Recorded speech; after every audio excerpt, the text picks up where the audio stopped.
Bo'pton aka, biz ketdik. Hoy to'xta, mana tuxumni ham olib ket. Voy aya, uyda tuxum bor. Bo'lsa bo'laversin, bu uy tuxumi.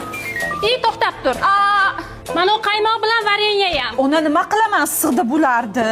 Bu toza sigirdiki, varenyani o'zim yopganman. Ana bemaza magazinlarniki emas. Voy, go'sht esimdan chiqibdi, to'xtab tur. Mana o go'shtni bolalaringga qovurib ber. Voy, o'zinglarchi. Bizda ko'p olur. Voy, ona, qo'ymaysiz, yana qayerga ketdingiz? Ha, aytgancha kecha Sattoping shunaqa germanskiy parashok bergandi. Sen ham ishlatib ko'r, bolalaringni oq kiyimlarini oqartirib, dog'ini ketkizib beradi. Voy, allergiya ham chaqirmaydi. Aya, sizga deb olib chiqqan u buni.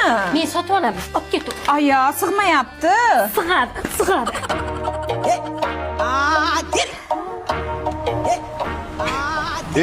Sen o'riniga bordingmi yo bozorgami? Ona uydan qizlar hech qachon bo'sh qo'l bilan qaytmaydi. To'g'rimi qizlar?